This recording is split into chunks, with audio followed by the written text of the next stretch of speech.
Magandang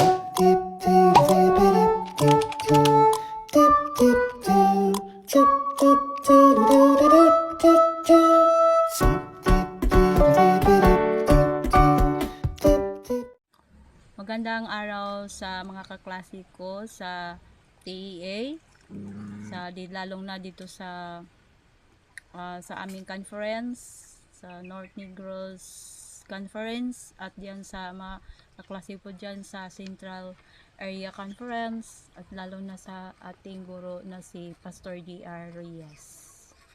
You know, my name is Desiree Amanda Tugdang. Mayroon akong art na pinamagatang ko na tagpuan sa gitna.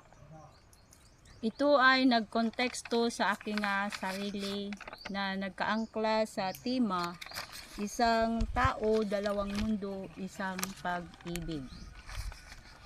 Ito ay may koneksyon sa Filipino theology bilang isang komunidad na nagtulungan. Dito may isang nakatayo, example sa aking sarili, na nakatayo sa pagitan ng dalawang mundo, physical at saka spiritual. Yung sinasabi sa aking sarili na yung physical, ako ay nagtrabaho bilang isang treasurer, barangay treasurer dito sa aming barangay. Dito ako ang ihambing sa physical na mundo. At dito naman sa kaliwa, yung spiritual na mundo. Na nag-serve din ako sa aming simbahan na lokal as a locally preacher. Dito sa kaliwang bahagi, balik na dito, makikita natin ang komunidad dito sa aming lungsod sa Bindoy. May mga kita natin, ito ang municipal hall. At mayroon ng public market, at mayroon na mga pamilya nandun dito na nagtatrabaho sa loob ng public market, at may mga nagtutubo pa rin dito. Then mayroon sa kabila ng mga kahirapan, at mayroon pang at may kasiyahan din. Dito sa Bindoy, nag-celebrate din ng annual festa, yung ngayong April 5. At mayroon mga inalabas dito ng maraming mga activities, gaya ng agrofair at marami pang iba. At nang sa dulo, makita natin na lumulubog na ang araw. Sinasabi, nagsimbolo ito ng may limitasyon tayo dito sa nabubuhay sa lupa, na ang tao, pati na tayo, ay may mga bahid ng pawis at pagod, at dito na sumasalamin na sa may sacrifice sa ating sarili at realidad ng ating buhay, o sa aking buhay o sa buhay ng mga tao. As physical na mundo, base sa aking sinasabi sa aking trabaho bilang barangay treasurer, hindi lang sa tungkol sa pera, sa papel o sa mga ulat na aking ginampanan. Sa physical na mundo, makikita ang epekto ng aking pagserbisyo sa komunidad, tulad ng mga proyekto sa aming barangay, at pagpaayos ng kalsada, drainage o mga tulong sa ating lalo na sa ating community. Then ayuda sa mga senior citizen at sa mga programa para sa mga nangangailangan. At ito rin at maayos na pamahala ng pundo sa tamang paggamit ng pera para sa pakanan ng lahat. At sa kanang bahagi, mao ang mundo ng espiritual, isang maliwanag o tahimik na dimension na may mga ulap, sinag ng liwanag o sa araw at nagsimbolo ng pagpananampalataya tulad ng krus at ng mga kamay ng mga nagdasal dito. Ang tao tila na magaan ng ilang halos sila ay lumulutang pa. Dito makikita natin ang mga gabay natin. Ang spiritual na kalagayan ay parang isang malinaw na buhay. Ito ay maihambing sa ulap na tinatamaan ng isang ng sinag ng araw. Kahit may ulap, mayroon pa rin ang liwanag. Ipinakita nito ang paanan o sa atin na bilang sa ating mga pagsubok, mayroon ang Diyos patuloy na gumagabay at nag-alaga sa atin. May mga kamay na tumutulong sa akin. Tulad na sa aking trabaho, mayroon nga kami mga kasamahan na tumutulong sa akin para gumagaan ang aming mga trabaho. Katulad na yun yung nagdadasal.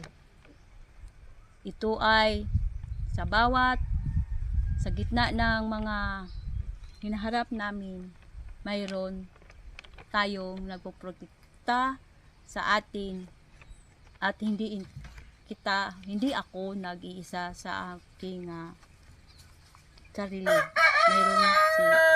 Mayroong si Jesucristo na kasama sa akin. Bilang isang barangay, after sure ang aking trabaho ay hindi lamang tungkulin kundi isang paraan na ng paglingkod sa aming barangay. Ang aking gawiin, dala ko ang aking pananampalataya na sa kabila ng hirap at responsibilidad, ako ay ginabayan at pinapalakas ng Diyos. Ito yung heart, nagbigay ng liwanag na nag-ugnay sa dalawang mundo. Ito ang makikita, ang imahe sa simpleng yakap at sinisimbolo sa pag-ibig ng Diyos ng ating kapwa. Ang relational faith o pagkikipagkapwa, ang pag-ibig, ang tulay sa pagitan ng mundong material at espiritual. Isang mahalagang konsepto sa Filipino theology kung saan ang Diyos ay naranasan sa kapwa, sa ating kapwa. Incarnational spirituality. Ipinapakita na ang banal ay hindi ihiwalay sa pang-araw-araw na buhay. Ang Diyos ay naroon sa gitna ng hirap, saya at relasyon ng mga tao. Base sa ating pinamagatan ng tagpuan sa gitna. Ang tagpuan sa gitna ay makikita makikita na ang malalim na simbolismo ng presensya na si Jesucristo sa buhay ng tao ay ang pagiging gitna at hindi lamang pisikal na posisyon, kundi palaala ni Kristo nga na ang sentro sa ating pananampalataya, buhay at pagkatao. Tulad sa krus, kung saan siya nasa gitna ng dalawang magnanakaw. Kung atong ibabalik natin ang paglalarawan sa kung ihambing sa dalawang magnanakaw, ipinakita ni Hesukristo na nakikibahagi sa gitna ng kasalanan at kahinaan ng mga tao. Para sa akin o para sa ating lahat, ang gitna ay maaring kumakatawan sa ating pang-araw-araw na pagkikibaka sa pagitan ng tama at mali, ng pag-asa at kawalan ng pag-asa. Sa mga sandaling ito, naroon si Kristo, hindi upang husgaan agad, kundi upang magbigay ng awa at pag-ibig at gabay. Ipinakita nito na kahit tayo ay nagkakamali, hindi tayo iniwan ng Diyos. Sa halip, siya ay patuloy na lumalapit sa atin. Ang mensahe ng ito sa tagpuan sa gitna, ito ay malinaw kapag iniligay natin si Kristo sa gitna ng ating buhay. Nagkaroon tayo ng direksyon at layunin. Siya ang nagiging ilaw sa ating direksyon, siya ang nagiging ilaw sa atin, sa ating madilim na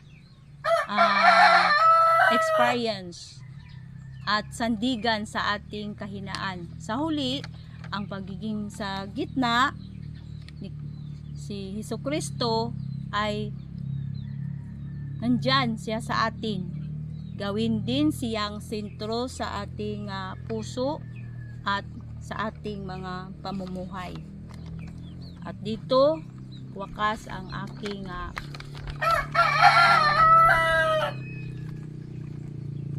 art na pinamagatan tagpuan sa gitna at sa tema ng isang tao, dalawang mundo, isang pag-ibig. Maraming salamat and God bless you all.